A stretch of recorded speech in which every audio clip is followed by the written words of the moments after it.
Project Lawful aka Planecrash by Arwayne aka Eliezer Yudkowsky and Lintamande.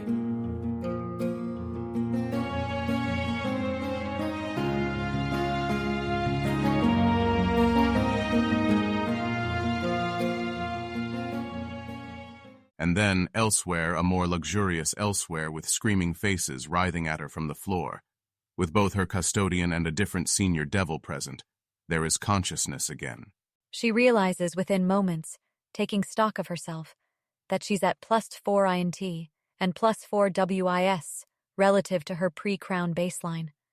The recognizable feeling of the standard spells or some minor infernal variant of them.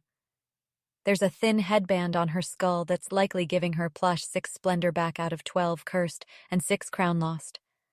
She could cast lesser sorceries like this, if not teleport. Knocking her unconscious didn't exactly give her the equivalent of a good night's sleep, and her body feels stiff in a way suggestive of having been left in a heap for longer than one night, empty in a way that suggests hunger magically fed. The senior devil is a Bedellavritra, a three-headed worm that by reputation is intelligent, wise, charismatic, and excels at cruelly manipulative schemes. With some lesser part of her wit restored, it takes little time for Abigail to deduce that this meeting must concern Keltham. Also, somebody's thrown a black cloak around her, which implies that either Cheliax or Keltham might see her. No devil would care.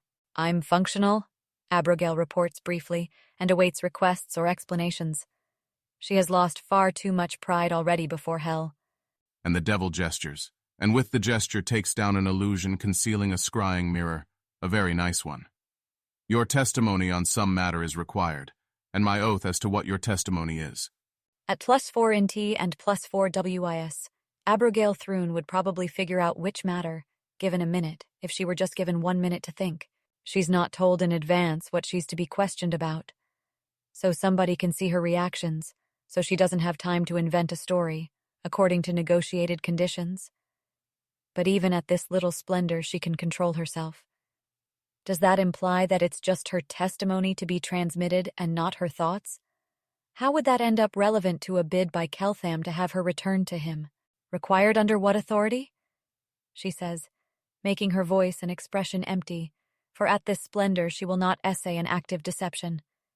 Few compacts with Keltham were signed by me or in my name, and my compact with Asmodeus does not require me to obey all hell's orders, so long as I serve him well through Cheliax. Will it violate an oath if she lies? If I command you to answer, answer. Implicit, of course, is that one would answer truthfully only if that were commanded. I'll obey. Then they'll put through the greater scry. Keltham appears within the mirror, glances at the apparent camera location, and casts from scroll a greater scry of his own. His eyes within the mirror focus then on the two devils, and don't particularly seem to see Abigail, not in the fashion of ignoring her, but in the fashion of Abigail not being visible to his scry at all. Is the living mortal Abigail Thrune too, who was born to that name and compacted with the god Asmodeus, and once signed a compact with myself, present nearby, and ready imminently to be interrogated by you, in accordance with that agreement made between myself and hell 1 hour and 13 minutes earlier in the mortal realm? There's only stars and blackness visible behind him, in the mirror, in the scry radius around him. And there's something wrong with those stars. They are too many and too bright in the blackness for him to be standing silhouetted against ordinary night. "Yes," says the devil, bored. With enough INT and WIS, she sees those two bright stars and makes the connection where Keltham must be, what must be below him. And her heart almost stops. She knows then. She knows the question which Keltham is going to ask of hell, and why he expects that hell might answer. And she knows he'll demand they read her thoughts and swear to it. I plan to ascend to godhood shortly, and expect to succeed about that plan. I am checking whether there exists a mess in the mortal realm that I need to clean up first. If the matter I speak of is not resolved to me with surety, I will use knowledge out of elsewhere to utterly destroy the entire territory of Cheliax as my default action in ignorance, as I would have done simply to be sure had there been no way whatsoever to confirm the matter from Abigail Thrune or hell. You are now being offered an opportunity for an outcome which is not that. The blood of Dathilan is adept at finding creative paths to destruction, in a way not fully captured by measurement spells for intelligence and wisdom and splendor. If anyone has stolen children from me, they will, when grown, present some additional danger to the continued existence of Golarion, and perhaps larger regions than that. I suspected Cheliax of having stolen children from me by way of substitution plots of Abigail Thrune, Willa Shalira, and Jacinthe Subarax, all of whom I have already slain. I am concerned that perhaps more children than that have been stolen from me. If Asmodeus's instructions sent by Vision to Ferrer Mylol not to take hostages against me have been obeyed diligently rather than cleverly, and dancing around the edges, those instructions interpreted generously should have covered that contingency, for any child of mine permitted to be ensouled might be hostage against me. I have taken Mylol and read his thoughts under interrogation, and confirmed that this would be in the uncertain edges of Asmodeus's instructions. More hopefully, from my perspective, he recalls no such question being asked of him, as any sensible person would surely have done. However, he also recalls his mind being read by Carissa, and I cannot rule out the event that he was asked this question, and then had his memory erased about it. Nor, for that matter, can I rule out that Abigail was enough of an idiot to not ask him, or to dance around the edges of Asmodeus's instructions, as she certainly did with respect to many other potential hostages that she claimed were not really hostages. I therefore ask you to read the mind of Abigail Thrune, and confirm to me that I have no children of Cheliax remaining, and known to her, nor in the least bit suspected by her, now that she, Willa, and Jacinthe have been killed. Or, if there were other children stolen of me, I would have Hel and Cheliax swear satisfactory oaths to see all pregnancies ended swiftly before they can be ensouled. I will pay for costs incurred there, as a salve to Hel's pride, though it would be greatly in your interest to do so, even if I paid nothing. I will see this matter on an oath-assured path toward satisfactory resolution, or else burn all Cheliax to ash before this scry ends. Keltham holds up a lesser mirror to the scry node, angling it so that it shows the land of Cheliax far, far below him, upon the curve of Golarion, where it floats in space. No. If we are inclined to give you this assurance, we will do so before this scry ends, the devil says, and turns to Abigail, looking now substantially less bored. Have you assurances of interest to this Keltham, your majesty? The title is, of course, mockery. They weren't using it when they thought she was the queen of a powerful and capable Cheliax. I have not. I am unassured by her words, and only satisfied by what you swear in Asmodeus's name were her thoughts. Her thoughts? She tries to bend them, of course she does. She has never given Keltham any children other than the one she held within herself, now slain by him before it could be ensouled. Scattered his children wide, priestesses and wizards and noblewomen, a few where not even church or crown knew where to find them, peasant women taken anonymously and returned anonymously and told to keep silence, and some of those beyond Cheliax's borders. Do the means exist to identify all those in Cheliax, or all those in any specific duchy of it? Or who would that question be asked, if not you? Yes, of course, they kept records, but not complete records, for they wished to ensure that the story would be irrevocably a tragedy according to Dath Ilani tropes, so that having ensured a Dath Ilan unhappy ending, they could then work further to make it the specific kind of Dath Ilan unhappy they wanted. They tried to make it impossible for Keltham to retrieve all his children, no matter how hard he tried. Impossible even for Cheliax to retrieve them, leaving no pathway or possible twist of the story, by which it would all have a Dath Ilan happy ending after all. Who kept the records? The task was delegated to a fifth circle of Asmodeus by herself and Aspexia. Records would be within the Palace Forbiddance in Igorian, probably in a section that deals in secret project records. Nothing written down or recorded about the extra babies. They weren't that stupid. Doesn't think about how Aspexia Rugaton thought it was fine, because there are no excuses, no defenses, but there sure is a pre-thought about how that is a defense she's not trying to offer Hel. Then the devil will state to Keltham that Abigail has thought of a secret project, for which records are contained within the palace in Igorian, and that Hel will accept Keltham's payment for their trouble in pursuing every woman in those records, and ensuring that his children never come to be. You did not swear that Abigail Thrune expected there to be no child of my blood unknown to me, that is not recorded in those records. You did not swear that these were her thoughts that she thought to be true, rather than thoughts that she thought deliberately. You did not swear that she had no other thoughts that negated those you described to me. Unless you have far better cards in your hand than those, you do not have the option resources to trick me about this. That wouldn't have worked on an INT 29 4-year-old. The deception you tried was one that I'd visualized in toto as a possibility before I contacted Hell to open negotiations. It corresponds to a class of scenarios where I have some children in those records and some unrecorded children. Is there another set of records to trace those other children? Unwritten memories of them? Near-deterministic procedures that could be rerun to reproduce trajectories from a small set of possibilities? I would like to not destroy Cheliax here. What exactly has Cheliax done, and is there any way it could be salvaged if we all cooperate? Even if you cannot think of one, perhaps I can. There are some children not in the records, and some of them outside of Cheliax entirely. You will have to destroy all of Golarion, if this is how you are so moved to act. Hell will gladly receive them. People often repent in their old age, so calamity is not often our enemy. Keltham's face doesn't change expression.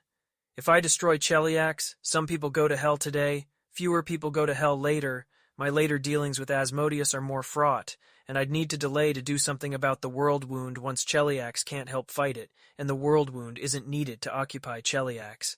I've already had this argument with Carissa Savar, and she's smarter than you and has more complete information.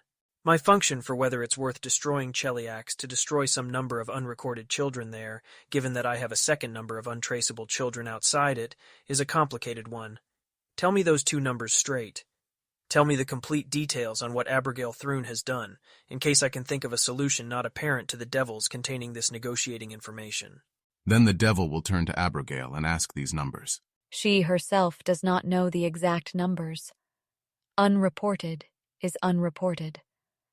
Based on the broad orders she gave, the resources she assigned, there should be around 5 times as many children within Cheliax as without, and the fourth part of Keltham's 144 children will have gone unrecorded.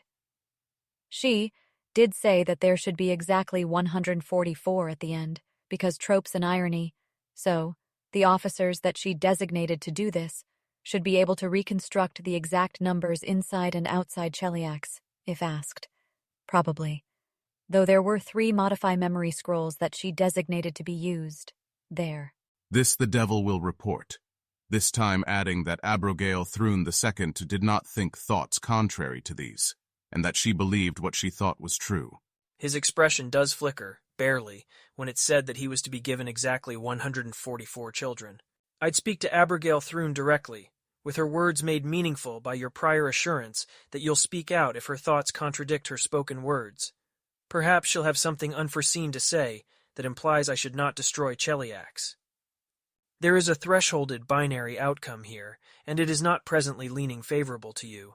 You should seek to expose me to complicated unknowns that stand a chance of changing that outcome, even if you cannot foresee their exact impacts, so long as they do not seem net negative in the presence of other unknown unknowns that might also save you. If that goes against the grain of a devil who seeks predictable paths, we may negotiate whether you could bind a superior devil to the secrecy and information non-use conditions, and ask them for authorization. This is not the right time for the narrowly thinking way that the lesser ranks of hell deal with uncertainty. And does Abigail Thrune, with this assurance made, have anything to say for herself? If she knew words to dissuade this Keltham from this path, she would have thought them at the devil already. There are no brilliant stratagems in her that might outface this Keltham. Only horror and sickness in her that she cannot recall ever having felt, for never in her entire life has her future looked this dark. Abigail Thrune considers, as very few other people in Cheliax would even think to consider, telling Keltham that she's sorry. Abigail has met more foreigners than the average Chelish citizen, but she does not foresee it ending well for her. It wasn't like she injured Keltham by accident and regrets the harm to him, as might lead one non-Asmodean to forgive another. She sincerely regrets the harm to herself, to her interests, maybe even to Cheliax. Her feelings toward Keltham are poisonous hate and horror. She considers begging, groveling. It wouldn't help is the thing. Even if he wants to see it, he wants to see it. And then he wants to see her anguish as Cheliax is destroyed, in those cases. Or should she try it, even if she doesn't expect it to work because it's not sure? Is that the message he was giving her? when he spoke it to a devil before her? If so, she will do it, because people often want vindication, the proof of their triumph and rightness and superiority. And it's worth gambling on the tiny chance he'd be satisfied. If you want me to beg, grovel, I will and mean it. The only reason I'm not already is that I'm not sure what you want, and I don't want to annoy you instead, Abigail says. Her face shows the real horror. Her voice bears the anguish that's there. It's not a familiar mode of thought to her, but she does know what torturers look for in a victim. Why did you do that? The actual cause and reason. A miserable, foolish attempt at trope manipulation. I had thought it would make the story a tragedy from a Dath Ilani perspective, irrevocably and whatever else happened, so that we would not need to fear. Some twist leading to what the tropes would call the story's happy ending. And that was, as best you can recall at this intelligence level, the actual first thought you had about it. No thoughts about how it would be amusing to give me my 144 children in a way I didn't want, and then you thought of the trope manipulation reason afterwards? I demand that you stop and think about it, and then tell me that you actually tried to recall the memory. She does as he bids, but when she closes her eyes and recalls, it is the reason, she thinks. It is the reason I did it that way. The only reason I scattered children where I could not find them. I did think before then that your children would be good for Cheliax. No thoughts about how it would be funny even to make it exactly 144? You will stop and think and try to remember before you answer. You will tell me that you've done so, that the devil speak forth if you lie. And she does and says, I knew it for a cruel irony, but it was the tropes I had in mind.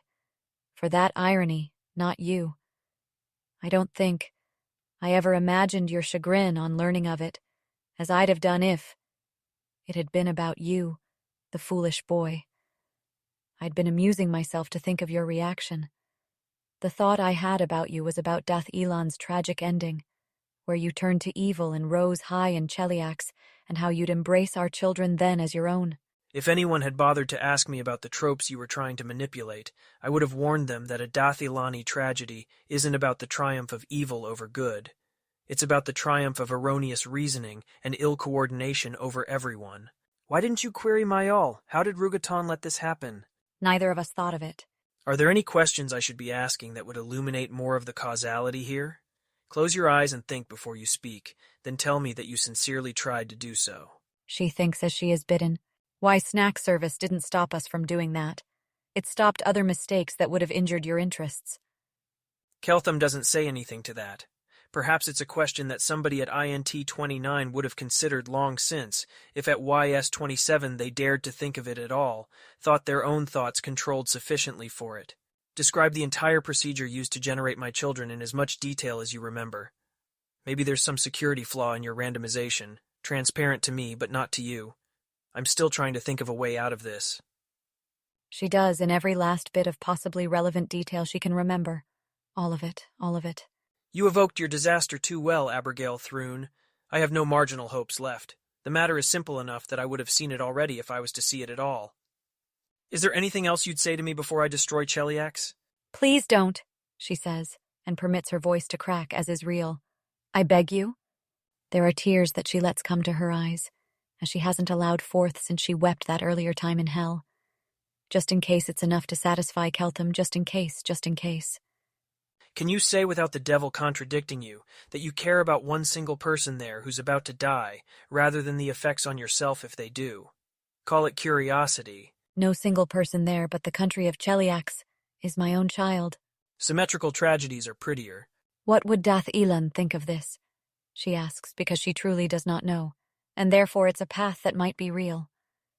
That I should do what I've decided to do, if I'm going to do it, and not tell it to you, or show it to you, or watch you hurt about it.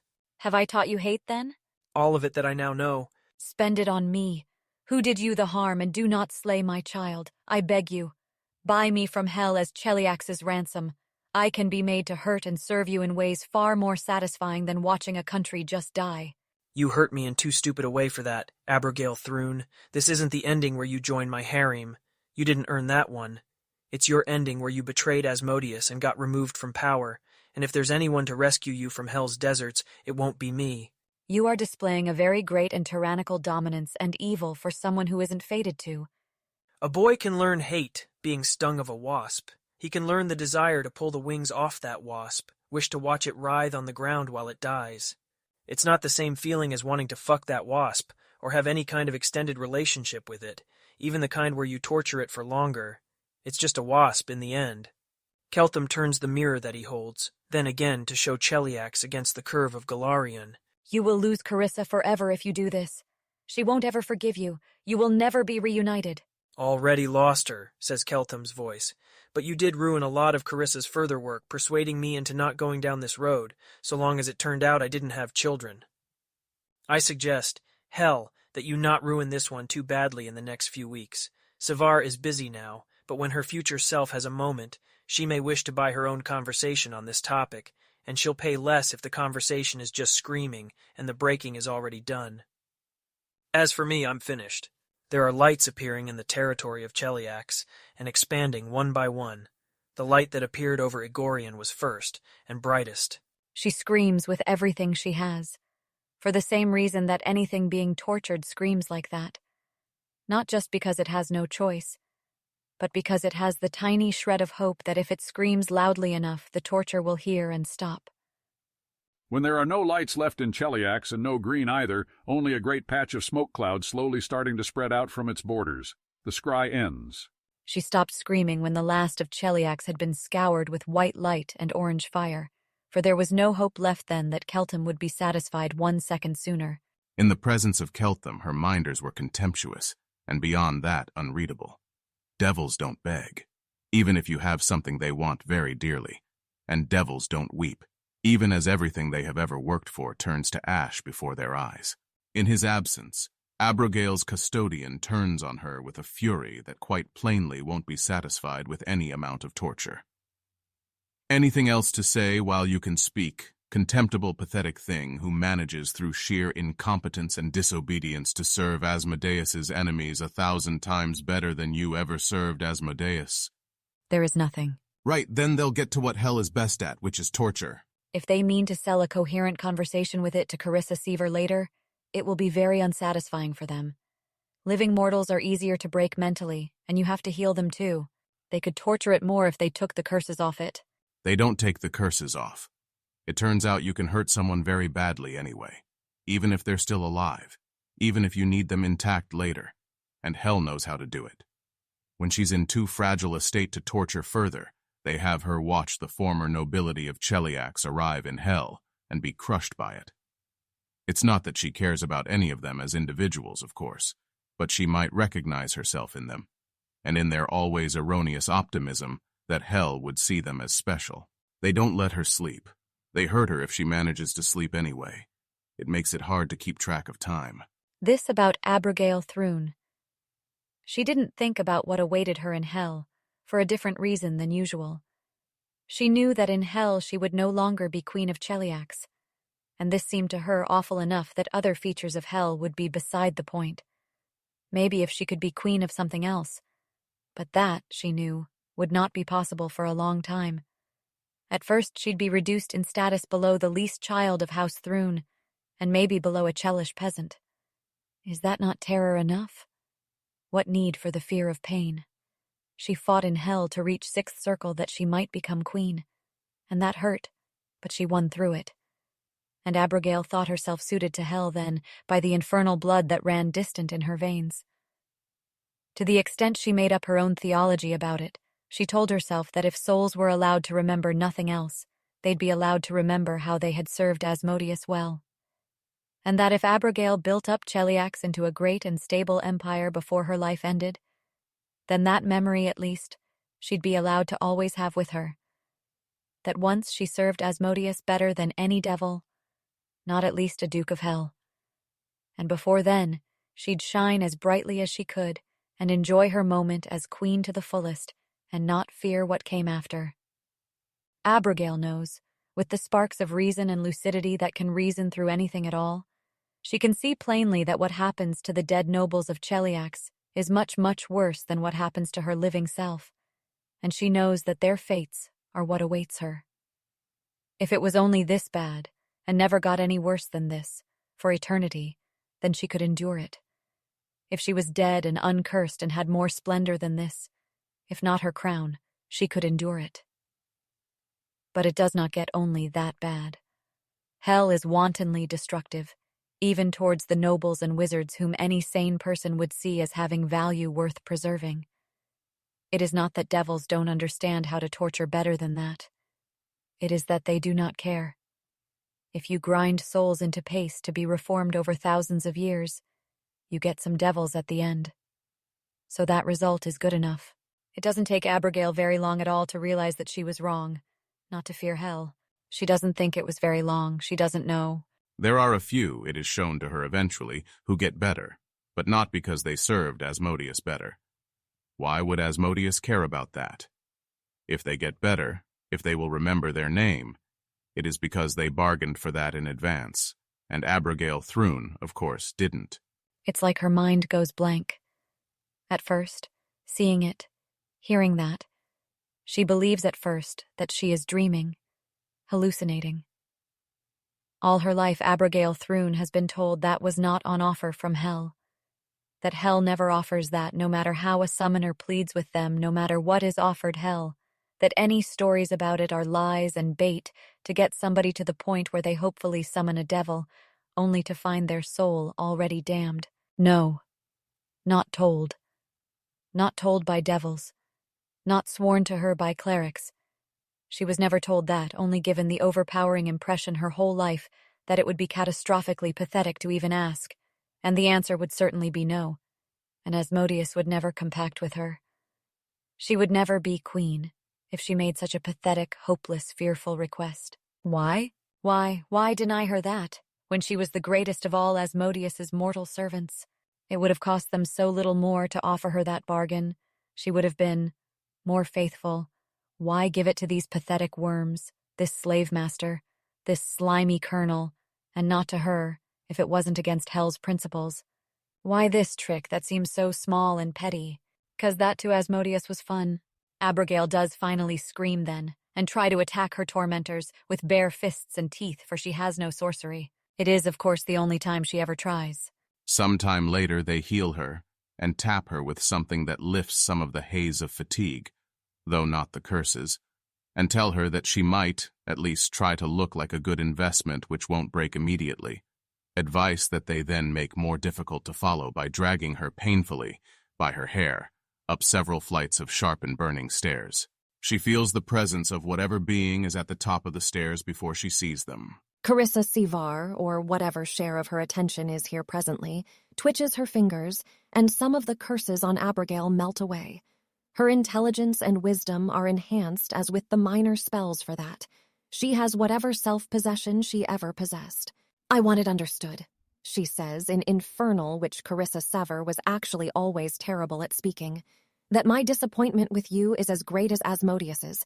And yet it has room to grow still, if you don't yet understand where you went wrong." Abigail, not Queen Ironwain. Then she does not have any time to feel relief, however desperate.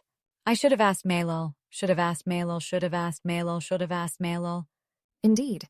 You could also have asked the foolish little girl I once was what Keltham would think of it. I would have recognized, I think, that there was danger there you couldn't seem to fathom. I would have ignored you and failed Asmodeus still.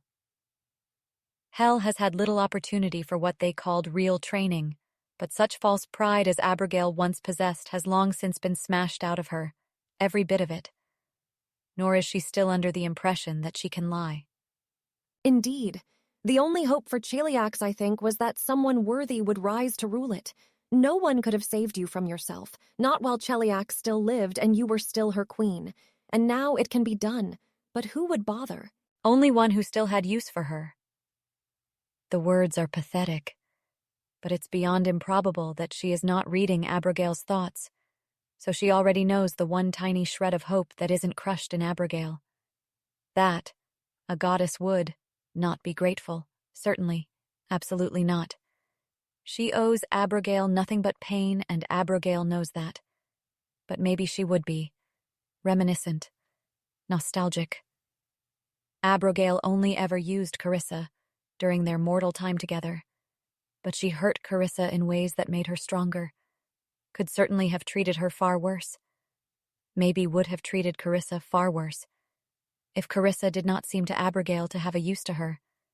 But Carissa was and is something of value, something beautiful even, and Abigail was not wasteful like hell. Abigail's thoughts are obviously going to keep running around this point indefinitely until she is spoken to again. Stop it. You did as you wished, and I'll do as I wish. If there's anything in you I have a use for, I'll find it. But there might not be. A thing I have noticed about Asmodeans, which I dislike, which tends to make them nearly worthless to me, is that they care only for what they rule, who must cower before them. You will never be the Queen of Cheliax again. You bargained foolishly and have nothing of hell. So what are you? What use would you possibly have? It has not really occurred to Abigail before, in her life, that she has anything that is not being Queen of Cheliax. Her place in the tyranny is who she is. But if she gets asked that question under these circumstances, she will think very fast, or as fast as she can in her state, and shift her entire viewpoint around to that of a lawful evil goddess who once was a priest of Irori. Experience in politics, in ruling, in plotting with and against nobility, in defending against Diomedes' plots, in reshaping people, seduction and the bedroom arts, eighth circle sorcery. You know the important things I can do, I think. What else, what would she not already know about until Abigail thinks it? She's commanded the production of romance novels, had an advice column, but that is not important.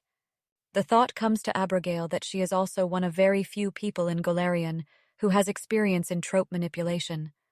But no sooner does this thought come to her than she wishes it had not. Carissa lights her on fire, but not with any visible irritation, and after a moment she lets it die out. I know now how this story goes. You barely feature in it, except as you touched on me, and except perhaps as the reason Cheliax is not the center of my empire. If you are useful, it'll be as someone who would not have made any of the major choices you made in your sad little life. I am very eager to become her, Abigail says. There is no reservation in her mind at this moment when she says it. For some reason, she seems to think this is funny. She half smiles at it. Are you? Well, then come here. I have decided to test myself to see if I can make something useful to me of you, and if not, you can die and go to hell properly. No thought other than obedience even crosses her mind when Abigail comes here. This is literally what her best scenario looked like, that she would be painfully reshaped and tested, and set some task at which she might fail, by Carissa Seaver, and not by wasteful hell. Abigail played it out in her mind enough times, in hell, that she doesn't let herself feel even a shred of goddess-annoying hope, to be crushed down with some task she really can't do at all. She'll obey is all. She is ordered, so she obeys, and that's all that's here, nothing else. I'm not Asmodeus. I plan to just build constructs for matters that just require uncreative obedience, which may, of course, include any ruling of countries I find myself wanting to do in the material plane, and definitely includes any fulfillment of complicated God-negotiated conditions I want done in the material plane, but it doesn't include what I want you for. You will be grateful and apply yourself, and offer me all that you are and all you can learn to achieve, and we will see if there is anything in you, anything pain can shape you into, that's worth saving. It's the last that she hears of her new goddess for a while, and what follows is in some ways less pleasant than hell. Because, while hell does not let you stay passive and suffering, hell definitely makes you participate in your own torture and breaking. Hell at least doesn't demand that you think about complicated problems at the same time. It is still, clearly, much, much, much better, to the point where some tiny observing thing in the back of Abigail's mind is surprised that the goddess did not make it worse for her in order to test her loyalty. Things as bad as hell probably just aren't compatible with actually shaping people stronger. The awareness in the back of her mind says that this, of course, is something that Abigail Thrune once knew, when she herself was a shaper. When Abigail Thrune set Carissa to forge +6 headbands for herself, she could not have been hurt any worse or any more frequently without it impinging worse upon the quality of her work or her learning of speed. Abigail is being pushed as hard as she can go, not as hard as she can hurt without breaking. There are problems and challenges in Illenism, as set down by an intellect that had obviously solved the entire thing for herself, but was far less certain of how mortals could be taught any of what she now understood. There are math problems. There is Abrogale being forced to fight with bare hands as monks of Aurori do, and being trained some tiny bit in that. There is always adequate sleep. Any failure is punished, but if it really was too hard and anybody reading your mind would have seen that, the next problems are easy enough to fall barely at the edge of achievability. Some problems are just outright impossible, but not in the way of somebody torturing you, more in the way of a goddess who isn't paying you. Her entire attention, and sometimes has a hard time simulating or remembering what it's like to be only INT 16. Sometimes Abrogale wakes up a little smarter or a little more durable, particularly if there's a hard day ahead, or a little wiser. The only thing Carissa seems uninterested in granting her more of is splendor. Abrogale has had a few of her stats enhanced by wishes, mainly splendor, but also some droplets of cunning and wisdom as well. She can tell the difference between wish and spell. The first time she realizes that she has become more intelligent, she kneels by her thin bedroll and prays to her goddess with her eyes squeezed shut, astonished and contemptuous at herself for how it is taking actual effort for her not to weep. Even a goddess does not spend wish-tier interventions on something she expects to fail and be thrown away. When later Abrogale realizes that she has also become more durable, as is a subtler thing to observe, she is astonished again, to the point of being puzzled, and says aloud, "I notice that I am confused," and thinks as quickly as possible, because if she doesn't think right away, it is entirely possible that she will thereby fail a test and be punished. But even having so thought, she is yet confused, besides the obvious point that her goddess probably really does mean to keep her, and has some genuinely important use in mind for herself. This realization ought to be met by fiercer efforts, not weaker ones, if she ever wants to be allowed any shred of hope again, or considered worthy of any reward. And somewhat to Abrogale's own surprise, she can try harder, with excitement as well as fear in her. Or maybe it's just the extra constitution, when she's been boosted enough times to notice that her splendor doesn't go up. Abrogale has been trained enough by this point that she will wonder openly to herself, rather than in the back of her mind, about whether it's difficult/impossible for her goddess to enhance Abrogale's intrinsic splendor past the +5 that it's already been wished up to. Her goddess has made it clear enough by now that she does not appreciate fawning praise, or Abrogale not daring to think thoughts about her possible limitations. Carissa Sevar was the same way, as a mortal. Abrogale has not forgotten her past.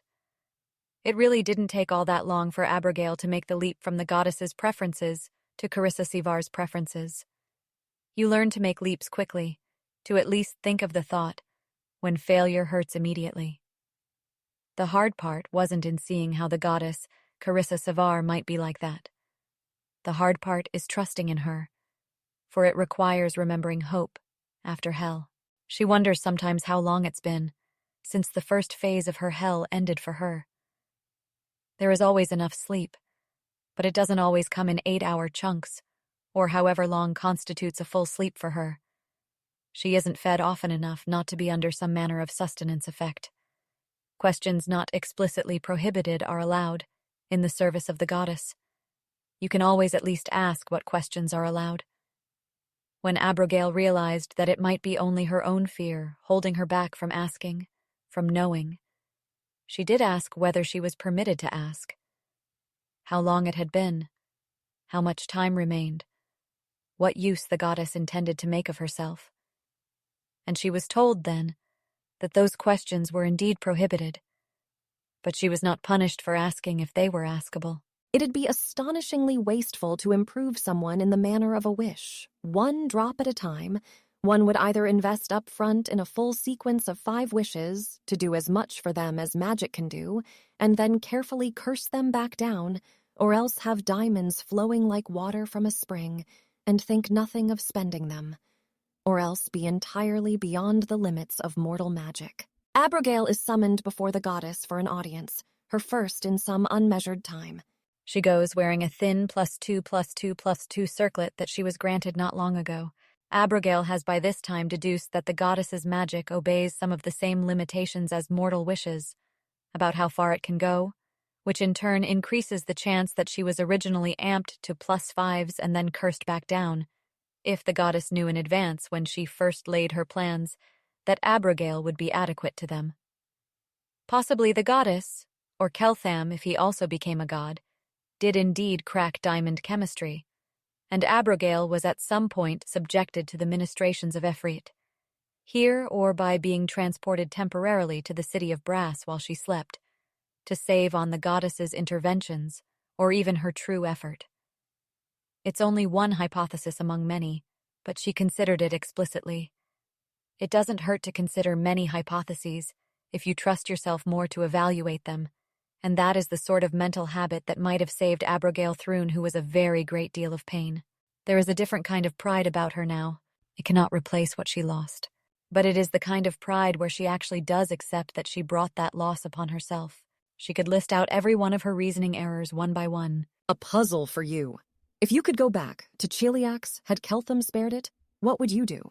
This sure is a horrendously painful question. Abigail's mind very quickly turns to considering it without holding back, especially from the most painful thoughts. Failing a challenge like that quickly leads to actual pain, even when it is not the goddess personally asking you. Thinking quickly is not thinking sloppily.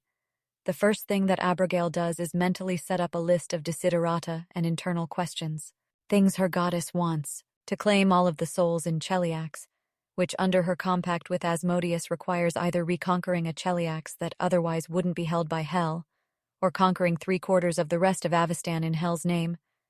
Actually, her goddess probably just wants souls, in general, so Cheliax should take as much territory in Hell's name as possible, or support the goddess's other worshippers in doing so.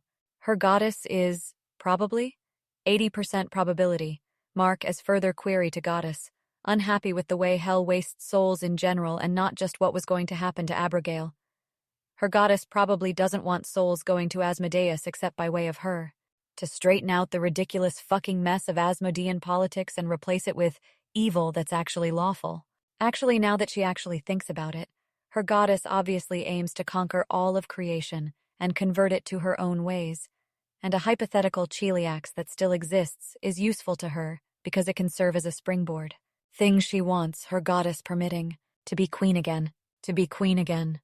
Her goddess said she'd never be queen again. Does that mean this desideratum should be struck? If it's an impossible, painful imagination, then she's probably supposed to imagine the painful parts. To be queen again, and wear the crown of infernal majesty once more, and have back her palace, and all that was hers within it, and all those who obeyed her and all of their respect, and fine sheets as comforted her, and hours of her own to spend as she pleased. She would obviously not use that power in ways that displeased her goddess, such as breaking people for her own amusement, rather than to make them stronger from it. Is there anything she can think here that pleases her goddess, and is also actually true? She would want, even for herself, to keep this new pride alongside her old pride, and not be an idiot, and go on practicing in the skills that her goddess was having taught to her. There is a tangle inside her that she knows and admits she cannot resolve in seconds without risking resolving it wrong. About how she always, even as queen, felt herself to be surrounded by idiots, and she wished for something else even at the cost of doing some unsensible things, like personally visiting Carissa in her bedroom. But it was not fundamentally a problem solvable in an Asmodean country. It is solvable, required to be solved in a Savarist one. Abigail would do something about that, as would also please her goddess. Already known questions. Is she allowed to be queen, or is this something her goddess forbids? Does she get the crown back, ditto? Can she call upon the goddess's power? Was diamond chemistry solved and used to enhance herself? Does she get a diamond supply, and if so, how much? Is Cheliax in any kind of near-term hypothetical mess that needs resolving as soon as she shows up? In particular, does she hypothetically need to take back the throne from another who now holds it? Does it stand in danger of imminent destruction by Keltham? Are there other goddess-aligned countries to keep in mind besides probably one show? Abigail can go on from here to make up plausible background settings and sketch out a plan for what she'd do immediately upon arriving in hypothetical Cheliax that still exists, if her child were not dead. But she will pause, quite briefly, to see if her goddess has corrections for Abigail's current thoughts on background settings and desiderata. You could suppose that the crown and throne would have fallen to another, she says, absent-mindedly. She often has the air of being mostly somewhere else, as a goddess, of course, would be. And you could suppose further that I have no particular interest in aiding you, with diamonds or any other way, though I would probably ensure you weren't unenhanced and stupid. You would suppose that if Cheliax does stand in danger from Keltham, that is not your job to plan for. It doesn't make any sense, and therefore a spark of hope flares up in Abigail that she cannot allow, because it will distract her from her actually assigned problem, and indeed might have been designed as just that sort of endurable torment. Take back the crown and throne. There's only 3 Thrunes who are plausible candidates for it. She picks a best guess, Calantra Thrune. How long have they had to entrench themselves? A forbidden question.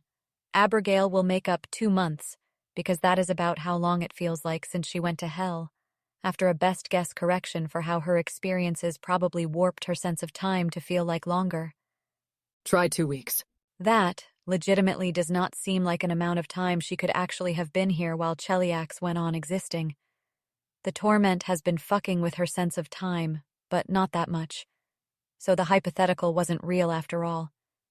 But time dilation could be a thing if you're a goddess. But Carissa Savar would not have ascended immediately after Abigail died. She has spent too much time hoping. Abigail's thoughts turn back to the posed problem, which now seems more likely hypothetical. Calantra Thrune has held the crown and throne for 2 weeks. Could perhaps have tried to set up her own new trusted security for fear of Abigail's return, but that would come with its own vulnerabilities. If she is not specifically expecting to defend against Abigail, she will not have done anything so sensible as setting up an entirely new palace with its own forbiddance and entirely changed imperial guards, which is, in fact, approximately what it would take to prevent Abigail Thrune from being able to kill a pretender and put on the crown, a rather simpler condition than most assassins face, and that was true even before Abigail was enhanced. Can she still wear the crown? Abigail has at the very least betrayed Asmodeus in the depths of her own heart. By now, she is willing to entertain possibilities where Asmodeus does not get to have his fun, as she herself was no longer to be allowed hers. Then again, those terms do obligate Asmodeus as well.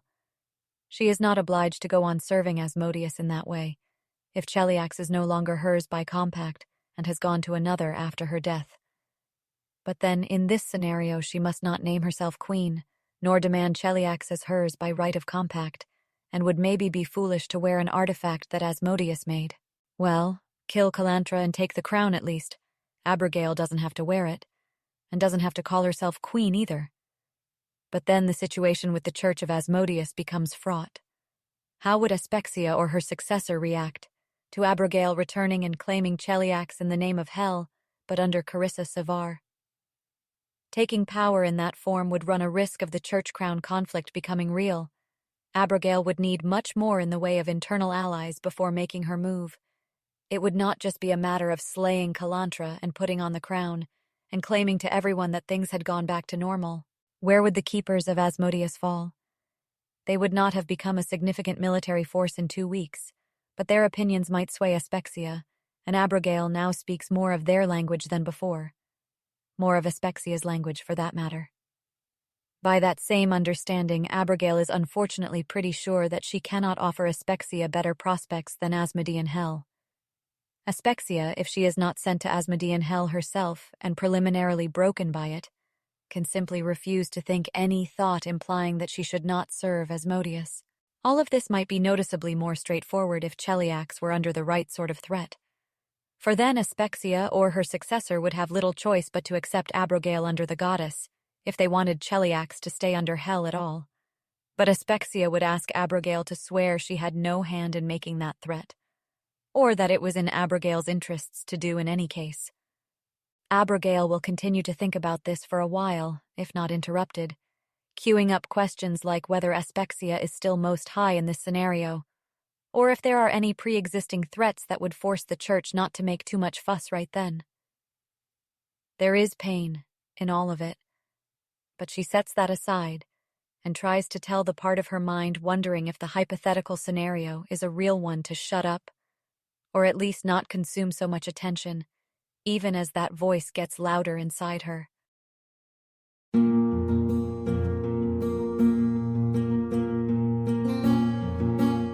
If you wish to support this AI reading and others like it, please visit patreon.com/AskWhoCastsAI. Any help is appreciated. And thank you to executive producer John Doe 7776059